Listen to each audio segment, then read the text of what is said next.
secara khusus ayat ini sesuai maknanya dengan terjemahan yang dipilih oleh Tuan Hasan, yaitu orang yang tidak mempedulikan seruan Rasulullah SAW.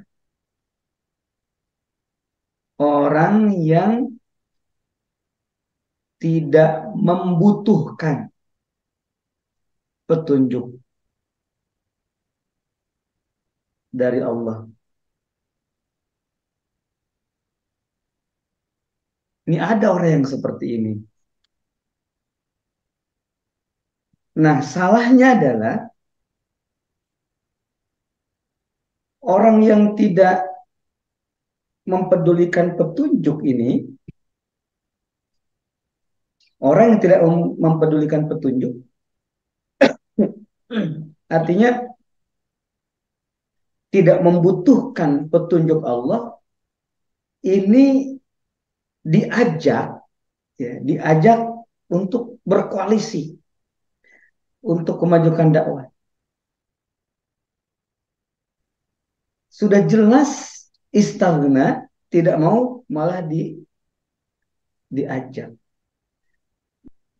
Padahal mereka, yakni ketua Quraisy ini, atau lebih tepatnya ketua Quraisy, karena Quraisy ini ketuanya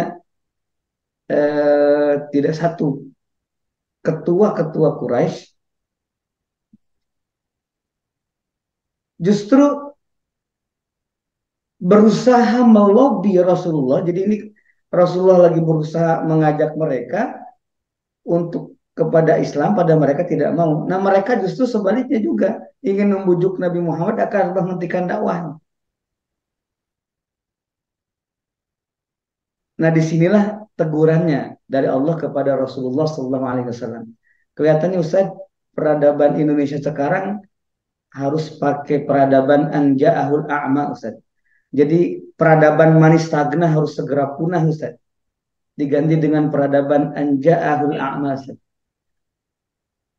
Itu saja Iya, iya. komennya, Ustaz. Prioritas ya. Iya, Ustaz.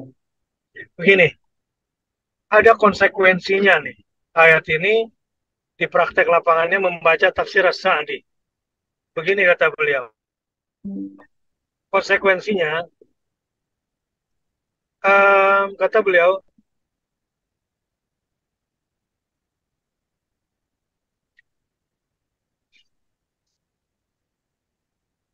kalau ada dua, ya, dua orang atau dua kelompok. Satu orang biasa, orang baik, minta ilmu. Dua, ada orang yang kita khawatirkan kejahatannya. Manakah yang lebih diprioritaskan dakwahnya?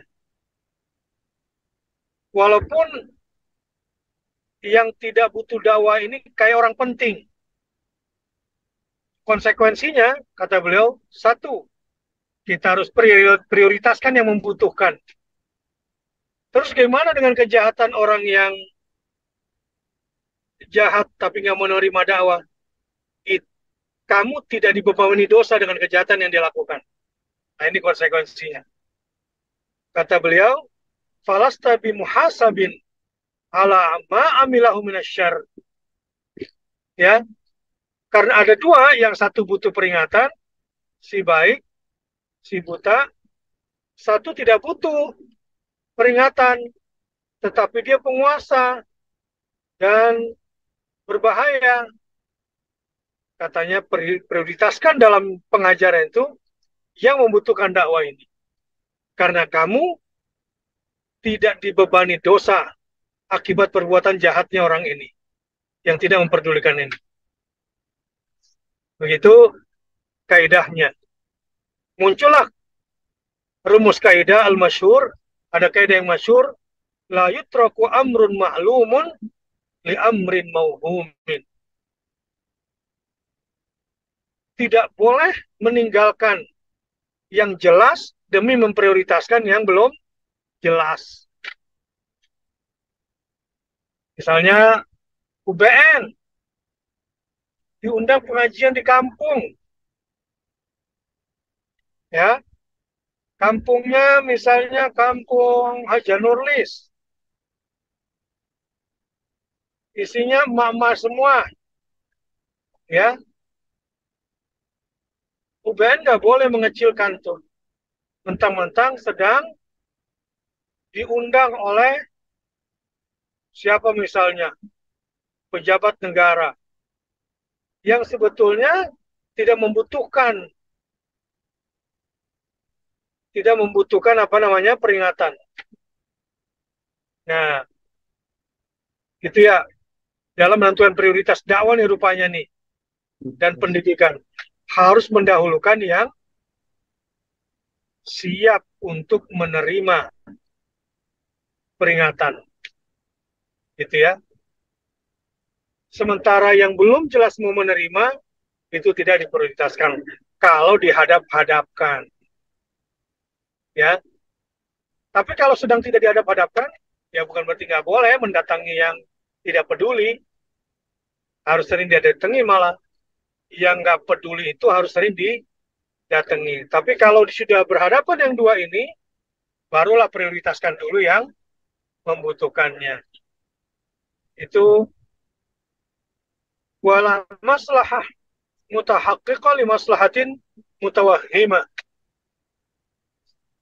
Memprioritaskan yang jelas maslahatnya lebih didahulukan ketimbang yang belum jelas maslahatnya atau kebaikannya.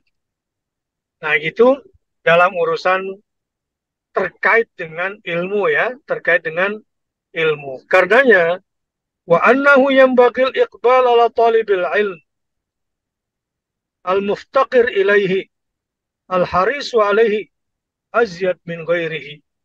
Karenanya kepada penuntut ilmu yang sungguh-sungguh ingin mendapatkan peringatan, nggak boleh tuh diabaikan, harus dihadapi. Dan harus lebih mendapatkan perhatian atau perhatian yang lebih. Nah, ini untungnya menjadi penuntut ilmu itu di hadapan agama, ya. Orang-orang yang misalnya berapa sih yang hadir malam hari ini, ya. Sebetulnya rapat saya belum selesai, Ustaz Deden, penting banget tadi. Ya jam 9 lewat 5 menit. Waduh, saya mesti keluar. Padahal pas di tengah presentasi penting. Saya cut, ya. Di keluar itu pun ngasih foto-foto, ya Allah. Jadi tadi kemana aja setelah meeting baru kita foto-foto ini. Kenapa? Di pertemuan itu penting pengarahan dari saya, tapi saya pikir udah selesai dari sisi substansi, tinggal pertanyaan. Nah, sementara di 3MQ ada yang sedang menunggu peringatan Allah dari ayat ini. Ya sudah, ini semua sudah dipersiapkan dari pagi tadi sebelum keluar rumah. Ya, dari siang tadi sebelum keluar rumah, siapin semua perangkatnya, sebab kita ini ada pertemuan atau rapat-rapat ketat ini, nggak ada jeda ini. Ya, ini rapat semuanya. Dan harus kehadiran saya, nggak bisa online. Nah, akhirnya bersyukur pada malam hari ini tadaburnya adalah bahwa kita satu, kalau selalu menjadikan ilmu dan peringatan demi untuk tazkiyah nafas, itu mendapatkan tempat istimewa dan prioritas di mata Allah. Insya Allah akan didatangkan kepada kita guru-guru yang hebat. Hukum pun berpihak pada kita. Aturan pun berpihak kepada kita. Yang kedua, ya,